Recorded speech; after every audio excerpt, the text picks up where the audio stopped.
Iqbal stadium को कौन लूटता रहा? इकबाल स्टेडियम की दुकानों के पैसे इकबाल स्टेडियम पे क्यों ना लगाए गए, जिसकी वजह से यहाँ पर इंटरनेशनल मैचेस नहीं हो सके। और 17 साल का अरसा बीत गया और यहाँ पर जो मैयार है वो वैसा अभी तक भी नहीं हो सका जो इंटरनेशनल स्टैंडर्ड्स को मीट कर रहा हो। तो क्या हुआ है, एक बहुत ही अहम पेशरफ्त सामने आई है इकबाल स्टेडियम के हवाले से, इसकी रेनोवेशन के हवाले से, इसकी अपग्रेडेशन के हवाले से। क्योंकि हम देखें, बाकी स्टेडियम्स को देखें, लाहौर के स्टेडियम को देखें और पिंडी के क्रिकेट स्टेडियम को देखें, तो वो टोटली चेंज हो चुके हैं। क्यों चेंज हो चुके हैं? क्योंकि वो पीसीबी के अंडर आते हैं। लेकिन ये फैसलाबाद का इकबाल स्टेडियम पीसीबी के अंडर नहीं आता। इसको जो लोकल गवर्नमेंट है वो देखती है, इसके सारे मामलात, इसके फाइनेंस के मामलात और इसकी जो रेनोवेशन है, एक इसकी देखभाल है, इसके एडमिनिस्ट्रेशन के जो मामलात है, वो सारे के सारे जो लोकल गवर्नमेंट है वो देखती है, वो पीसीबी नहीं देखता।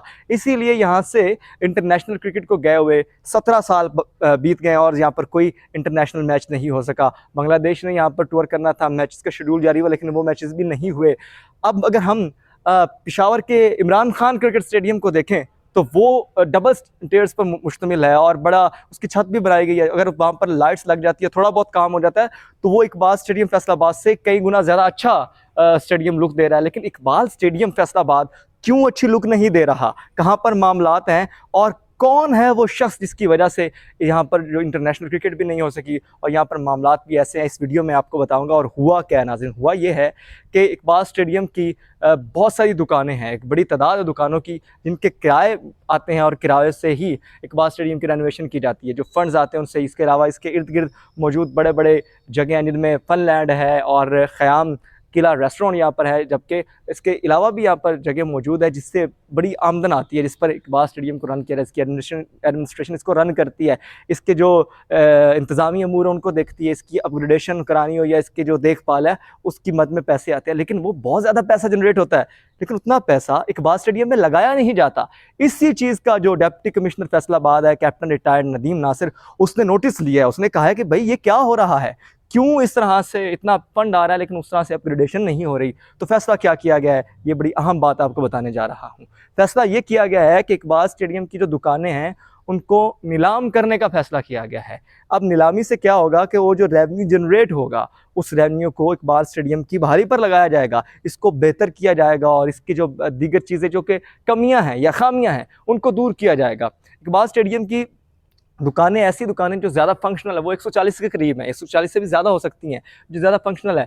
और अगर एस्टिमेट कॉस्ट लगाई जाए तो 40,000 अगर एक दुकान का किराया लगाया जाए तो ये बहुत बड़ी अमाउंट बनती है जो कि एक माह में इकट्ठी की जाती है। जबकि ख़याम किला, फनलैंड और जो दूसरी इसके साथ मुल्हिका चीज़ें हैं जो कि हो रही हैं, उनसे जो आने वाली रकम है वो भी बहुत ज़्यादा है। लेकिन उसके बावजूद इकबाल स्टेडियम इतना अपग्रेड क्यों नहीं हो सका? तो इसके पीछे कहा यह जा रहा है, खबरें ये हैं कि एडमिनिस्ट्रेशन का एक किरदार रहा है कि वो जो इनकम आ रही होती है उसको प्रॉपर तरीके से नहीं लगा पाए। अब उसी को ही एग्जामिन करने के लिए, उसको समझने के लिए ही ये फैसला किया गया है और ये दुकानों को नीलाम करने का फैसला किया गया। और ये जो पैसा जनरेट होगा ये मैं आपको बताता चलूँ, मैं आपको ये बातें बताऊँगा कि वो क्या किया जाएगा, कि वो जो पैसा आएगा उस पैसे को इस इकबाल स्टेडियम की बहाली पर लगाया जाएगा। इस इकबाल स्टेडियम में जो फ्लड लाइट्स हैं वो नहीं लगाई जाने का इम्कान है, नई फ्लड लाइट्स लगाई जाएंगी। इसके अलावा जो स्टैंड्स उनको बेहतर किया जाएगा। कुर्सियाँ यहाँ पर नहीं है, सिर्फ 2 स्टैंड्स में कुर्सियाँ। आप यकीन करें कि इंटरनेशनल स्टैंडर्ड का क्रिकेट स्टेडियम और यहाँ पे सिर्फ 2 स्टैंड्स में कुर्सियाँ मौजूद है, बाकी स्टैंड्स में भी कुर्सियाँ लगाई जाएंगी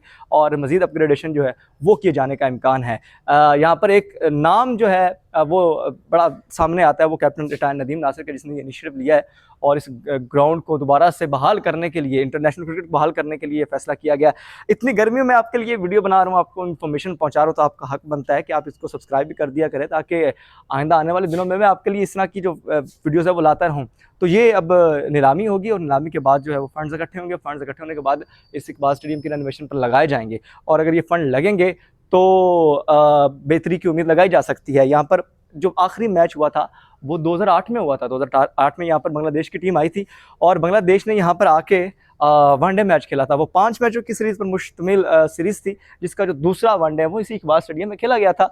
लेकिन अब सूरत हाल क्या है कि 17 साल बीत गए, यहाँ पर कोई इंटरनेशनल मैच नहीं हुआ। खबरें ये हैं कि खबरें ये ज़रूर आई थी कि अफगानिस्तान का जो एक T20 मैच वो यहाँ पर हो, वो फिर ट्राई नेशन सीरीज़ की बात होना शुरू हो गई, वो भी बात जो दब गई। उसके बाद अब एक छोटी सी बात ये है कि शायद साउथ अफ्रीका यहाँ पर एक टेस्ट मैच खेले, जो कि अक्टूबर में या नवंबर में होना है। लेकिन उसके अलावा यहाँ पर कोई बड़ी इन्फॉर्मेशन आ नहीं रही कि यहाँ पर दोबारा से इंटरनेशनल क्रिकेट बहाल हो। हालांकि जो सीज़न है वो शुरू होने जा रहा है क्रिकेट का, जो कि पाकिस्तान ने होस्ट करने हैं, बहुत सारी सीरीज होस्ट करनी है। लेकिन इकबाल स्टेडियम फैसलाबाद को मैच मिलता है नहीं मिलता, इस पर डिबेट है।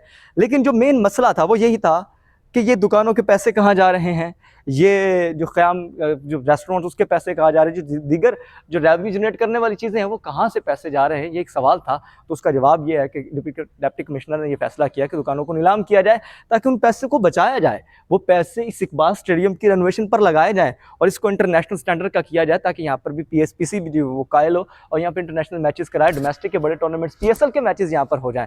तो आपको वीडियो कैसी लगी आपने ज़रूर बताना है, अपने जो फीडबैक उसका इजहार आप नहीं करते, इजहार ज़रूर करें नीचे कमेंट बॉक्स में, बताएं कि ये वीडियो कैसी रही। और अगर आपके जहन में कोई एडमिनिस्ट्रेशन के हवाले से कोई नुक्ता है तो वो भी नीचे बयान करें, और कोई और आप राय देना चाहते हैं तो वो नीचे ज़रूर कमेंट्स में लिखें। मुझे दीजिए इजाज़त, मैं आपसे अगली वीडियो में मिलूँगा, तब तक के लिए अल्लाह हाफ़िज़।